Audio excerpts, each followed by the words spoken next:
Alright, so today we're going to be looking at ethane, which is a colorless, odorless gas at standard temperature and pressure. Formula is C2H6, 2 carbons, 6 hydrogens. So we're going to go over to the periodic table, go ahead and break it down and see what the structure, electron configuration, and overall models look like for this. So start the periodic table, go ahead and find carbon and hydrogen on here. Carbon over here in the fourth group. We got hydrogen over here in the first group, first one on the table. So the first period, the first energy level where hydrogen sits, it only has one electron, so that means it has one electron in its valence shell. Second energy level is where carbon sits, so it can have a total of up to 8 electrons in this shell. 8 would be the neon. It only has 4. So, or carbon sits here in the fourth group. So that means it has 4 electrons in its valence shell. So this helps us create our electron configuration because we're going to use the energy levels that we have over here and what's known as the blocks. So we have S block over here, holds these. Then we have the P block, holds these over here. We got D and F in the middle, but we won't worry about those for now. Alright. So we'll come over here to electron configurations. And to do the electron configuration for carbon, actually let's do hydrogen first, it's simpler. So hydrogen, the easiest one in the book. Start off with the energy level, 1. It's in the s orbital, so we're at the s. And it only takes up to 1 electron of the s orbital. So there it is. That is the valence electron configuration for hydrogen. It's pretty straightforward. So then we'll do carbon. It's a little bit more, but it's pretty straightforward. It's easy. So it's got to fill that first energy level to get to the second energy level. So we'll do energy level 1, s orbital. We're going to put 2 to fill it. So then we're going to move on to the second energy level.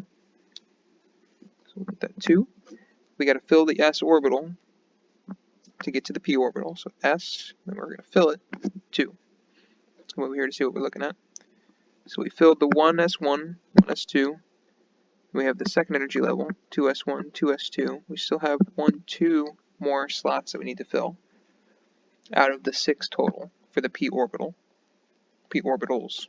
So look over here. So we'll do 2 for the second energy level, p for the orbitals, and we only have 2 electrons of the 6, so we'll put the 2. So the valence electron configuration for carbon, 2s2, 2p2. It can also be shortened. You can use quick-hand notation, put helium as the noble gas, and then put the 2s2, 2p2 behind it. But it's so short we don't really need that. So let's talk about valency. This is pretty important. Valency is basically the definition of how many bonds, the maximum amount of bonds that an atom will make in order to fill its outer shell. It always wants to have a full shell. Now for the first energy level you only have 2 electron slots for the hydrogen here and for the helium. But after the first energy level we get to something called the octet rule, where basically an atom will do anything it can to get that 8 electrons in its valence shell and get the noble gas configurations. You want to be like these guys. So carbon really wants to have that 8. Hydrogen really wants to have 2 since it's in that first energy level. So the valency of hydrogen is how many it can have total in the shell, which is 2. How many it actually has, which is the 1. So they take the difference. Valency of hydrogen is 1. Carbon, it can hold up to 8 in the shell. It only has 4. So that means it can make 4 different bonds. Valency level of carbon is 4. It will bond up to 4 different times to get that 8 in the valence shell. Alright, so pretty much got a good understanding of that. We'll come down here to something called electronegativity. Electronegativity is basically the pulling power of an atom when it has a covalent bond or some kind of bond, and it's pulling on the electrons. The atom with the more electronegative force is going to get a bigger share of the electrons, which gives that atom a more negative charge, while the one who gets the electron pulled away from him has more positive charge. So for our example, we'll see that it's going in increased electronegativity as we go from one side to the other, and the more higher we go up in the chart. We have carbon here at 2.5, and we have hydrogen over here in the corner at 2.1. So the difference between them is 0.4. Now anything over 0.35 is going to have a polar bond, up to like 0.95. And then it's an ionic bond, which is completely different. But it's a polar covalent bond between hydrogen and carbon. It's not pure. If it was pure, for example, like a carbon-on-carbon bond, the difference in electronegativity is 0. So that means there's no greater pull of electrons to either atom. They split it evenly, which is pretty important. Yep. So that'll help us with our Lewis dot structures here. Let's take a look at these. So we discussed valency. That's going to come into play in electronegativity. So for creating your Lewis dot structure, your largest atom, or your typically most electronegative atom, is going to be the one that goes in the middle of your model. So we're dealing with C2H6. We can see that carbon is definitely the bigger of the two. It has a lot more electrons, so it needs that extra space. And the mass is basically tenfold. So we know it's going to win that arm wrestling match. And then for electronegativity, carbon is more electronegative than hydrogen. So it's going to have that greater pull on the electrons.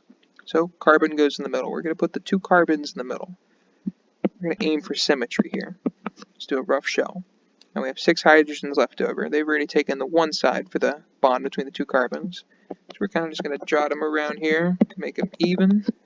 What we do to one side, we do to the other.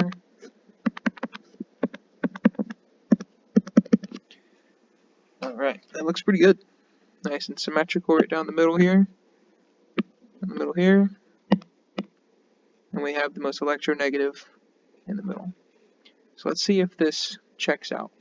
We're going to use something called formal charges to make sure that the electrons fit in their required space and there's any polarity to the Lewis dot structure or to the bonding. So for carbon, it has 4 electrons to start off with. Now we're going to subtract half the electrons from the number of bonds that it makes. So it made 4 different bonds, so there's 8 electrons there. That means that we're going to subtract half of that. 4, 0. The formal charge of carbon and hydrogen there is 0. We'll do the hydrogen. It starts off with 1 electron. Now it makes 1 bond between the hydrogen and the carbon there. Just 2 electrons. We're going to take half of that, just the 1. So the formal charge of hydrogen is 0.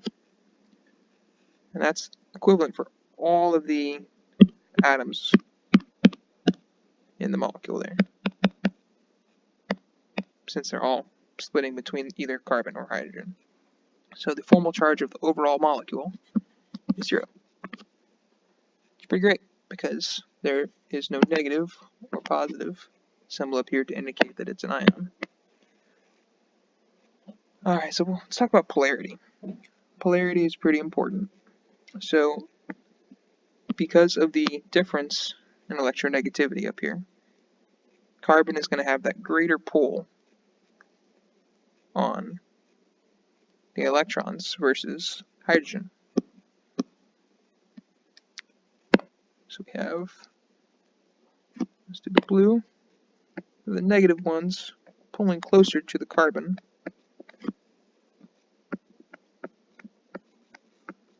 And a more positive charge when it comes to the hydrogen.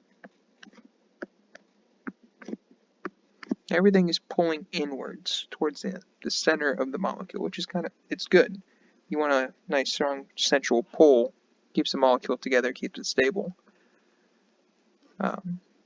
So yeah, it looks pretty great. So now we've seen what it looks like in 2D space. Why don't we see what it looks like in 3D space? A 3D geometrical structure. So in reality, molecules like this have their electrons going in multiple directions because you want to be as far away from each other as possible. You don't want negative charges close to negative charges. They repel each other. So we'll start off with our basic carbon on carbon. But now when we're placing our hydrogens around this, they're going to look a little bit different. We're going to have one on the 2D plane here. Symmetrical on both sides. But they want to be equally far apart from each other. So this next one is going to be kind of going off into the distance. Kind of like behind the atom. Do it on both sides. And then our third leg here is going to be coming towards us. So they're all on their own little 3D plane. What we do to one side, do the other.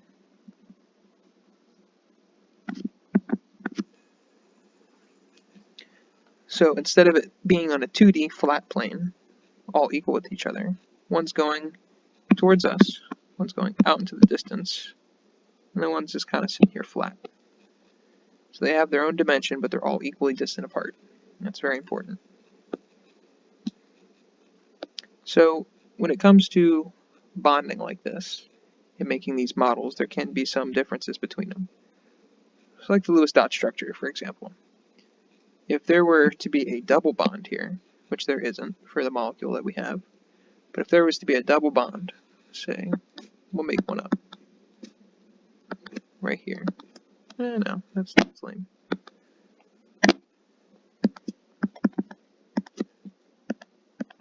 Just like that.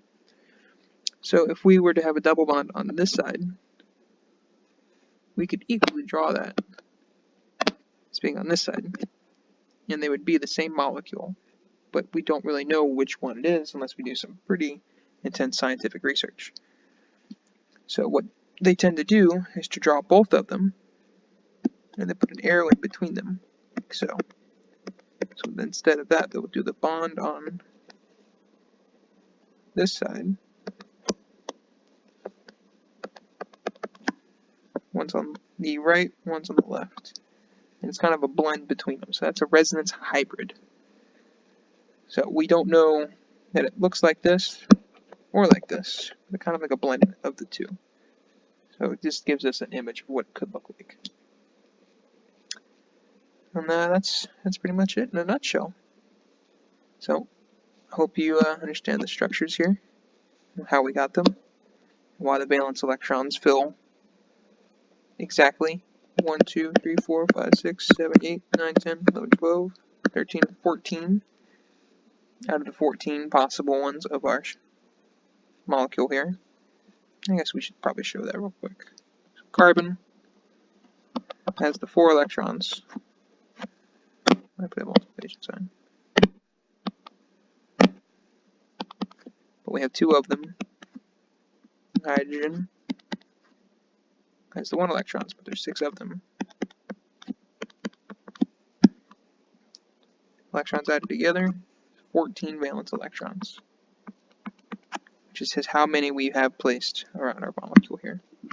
So not only is it symmetrical, it's polarized, and all the electrons have a spot to go. And that is ethane for you. We might do this again one day, we'll see. But ta-ta for now.